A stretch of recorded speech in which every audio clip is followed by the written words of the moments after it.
John Jones is probably watching this, so send him a message. Hello, John.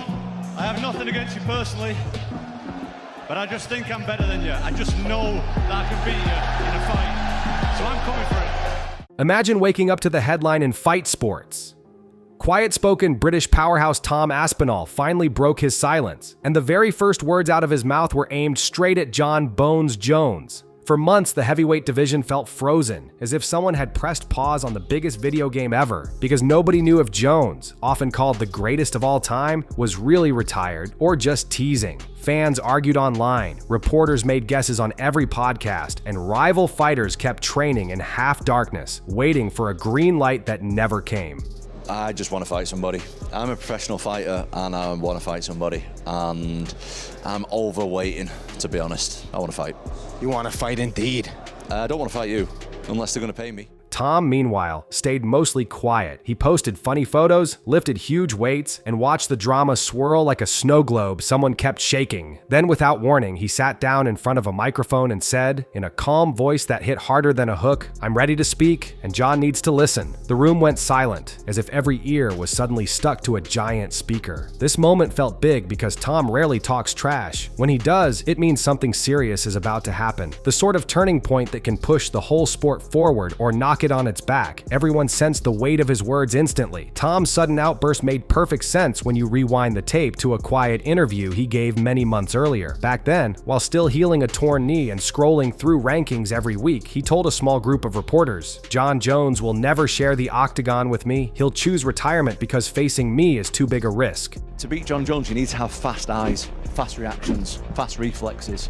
And Stipe Miocic at 42 years old just doesn't have the reflexes anymore. No. That someone like a 31-year-old, I don't even think I'm in my prime yet, but almost prime fighter has. He did not shout those words. He said them like a math teacher reading a simple equation, calm and certain. Most listeners laughed, saying the younger Brit was dreaming. They pointed at Jones's long list of title defenses and called Tom's claim wild, almost rude. Yet Tom wasn't talking from ego. He studied patterns, just like a chess player seeing moves ahead. He knew legends sometimes guard their legacy more than their belt, and he sensed Jones wanted the perfect exit instead of a fresh threat. Over the months that followed, Tom quietly kept sparring 2 times a day, sharpening elbows and knees, and repeating to friends, "Watch, he won't fight me." At the time, it sounded like wishful thinking.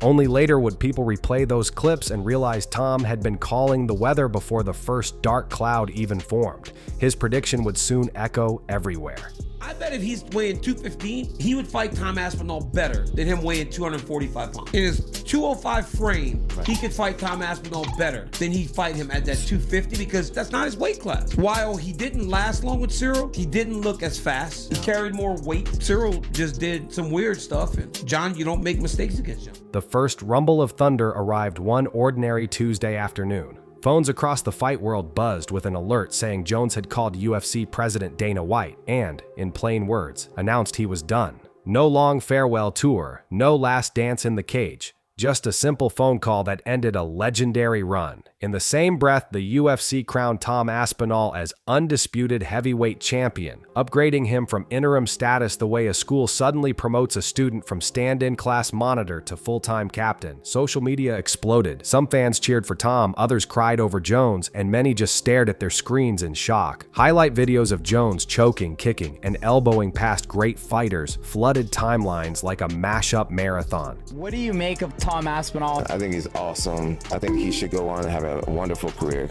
Do you think that he needs you? No, I don't think he needs me. I think he's not in a position. It's just the truth. Because if I whoop his, it's going to be the next guy. There's going to be a whole new fan base of somebody who everybody believes in. I've done this my whole adult life. Commentators started using past tense. John Jones was the best, they said, as if carving words into stone. The announcement felt so abrupt that even people close to Jones admitted they had no warning. Within a single news cycle, the greatest had stepped off the stage, while the quiet challenger he once ignored suddenly held the most famous belt in combat sports. Gyms, barbershops, and classrooms buzzed with talk. Everyone kept asking what would happen next. It felt almost unreal to witness. Just when the world settled into this new reality, everything flipped again, like someone yanking a rug while people were still stepping onto it. On the 4th of July, families were lighting fireworks and grilling hamburgers when Jones tapped out a 10-word tweet he had re-entered the USADA testing pool. Is that heavyweight Or is that Alex Pereira at heavyweight? What is that? What are you thinking?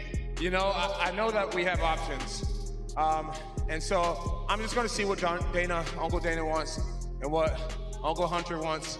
And you guys will hear about it soon. That step is required for any fighter planning a return, so his message basically shouted, "I'm back." Within minutes, the internet bubbled over. Journalists posted quick reaction videos from their backyards, fireworks popping in the distance behind them. Fans wrote thousands of comments in all caps. Some celebrated, others groaned, many felt plain confused. Hadn't the man just retired 2 weeks ago? Meme pages had barely finished making goodbye art, and now they needed "I'm back" posters. Even Dana White, usually steady, looked like someone trying to hold a wobbly tower of plates. Tom noticed too. He paused his training run, glanced at the news on his phone, and exhaled through his nose, realizing the storm wasn't over. Look, I'm as big a John Jones fan as anybody, and I've always defended he's not afraid of Tom. He's willing to fight anybody. It's hard to not fall into that narrative here, though. You know, like, to me, like, fighting in the White House, like, that doesn't do it. The heavyweight title picture had gone from clear to foggy again in a matter of heartbeats, and nobody knew what twist might land next. The whole saga felt less like sports and more like a cliffhanger TV show.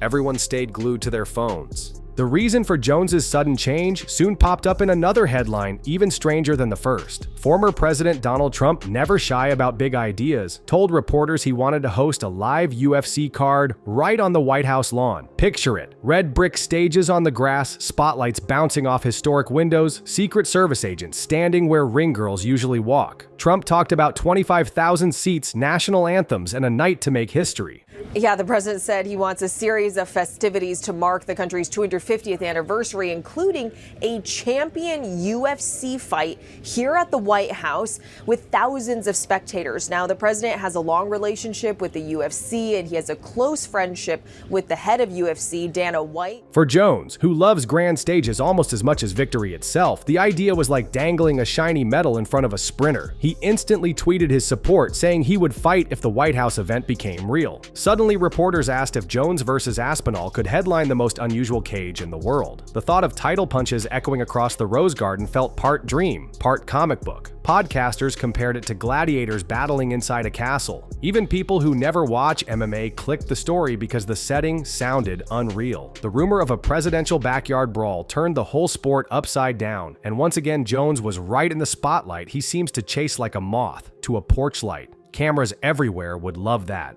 While many fans dreamed about the White House spectacle, Tom Aspinall crossed his arms and called foul. In a recent sit-down interview, he explained that Jones's sudden retirement, followed by an even quicker comeback, felt like a giant waste of everyone's time. Tom spoke slowly, so no one missed his point. He said the heavyweight division had been on pause for almost a year because Jones first claimed injury, then hinted at leaving, then officially left, and now acted ready again just because a flashy venue appeared. Tom compared it to a kid who won't join the neighborhood basketball game unless there is a television truck filming. He pointed out that all the other heavyweights kept training, paying coaches, and hoping for a chance, yet their careers sat in limbo, while headlines circled only around Jones. Tom's voice never rose, but every sentence hit like a quiet hammer on metal. He called the pattern disrespectful, not only to him but to every contender and to fans who pay for tickets. The message was crystal clear. A true champion shows up in any arena, famous lawn or not, and fights the next man in line without extra drama. His calm anger felt heavier than any shout or insult could manage. Tom's statement poured fuel on a debate that was already burning across chat rooms and sports shows. What makes a fighter truly great?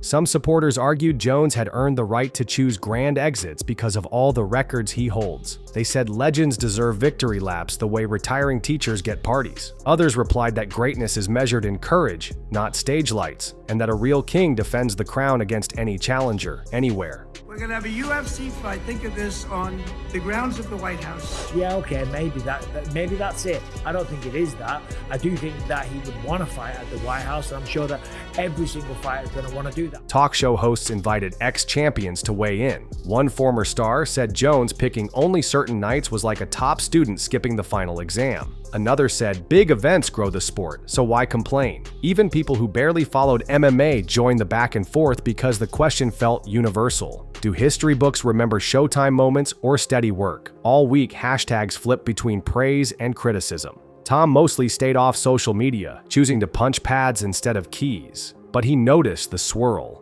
Each time his phone lit up with arguments, he slid it back in his bag and focused on double-leg takedowns. In his mind, the debate would solve itself inside the cage, not on screens. Until then, voices on both sides kept growing louder and sharper every passing hour. Trying to regain control of the story, Jones went on a podcast and dismissed Tom as unproven, even calling him a nobody. The words screeched across the internet like fingernails on a chalkboard. Immediately, analysts fired back with numbers. They listed Tom's blistering record, quick knockouts, slick submissions, and top 10 scalps, all stacked like trophies on a shelf. They reminded listeners that Tom had finished 7 of 8 UFC opponents in under 2 minutes. Fans clipped together highlight reels showing Tom's speed, a right hand like a mousetrap, a heel hook snapping shut before commentators could blink. The more data people shared, the weaker Jones's insult sounded. Calling Tom a nobody now felt like calling a thunderstorm a small cloud. Even neutral viewers raised eyebrows. They wondered if Jones was using dismissive words as a shield, trying to make the danger shrink by naming it tiny. Tom, for his part, smiled politely and went back to drilling takedowns. He said labels did not matter, actions inside the cage did. Still, the jab proved Jones had noticed the threat, even if he pretended he hadn't. Viewers recognized that such sharp words often signal respect wearing the disguise of scorn, because warriors rarely taunt opponents they truly consider harmless. Whoa, Tom Aspinall, good one? Huh? Tom Aspinall, maybe? Who? Tom Aspinall? No.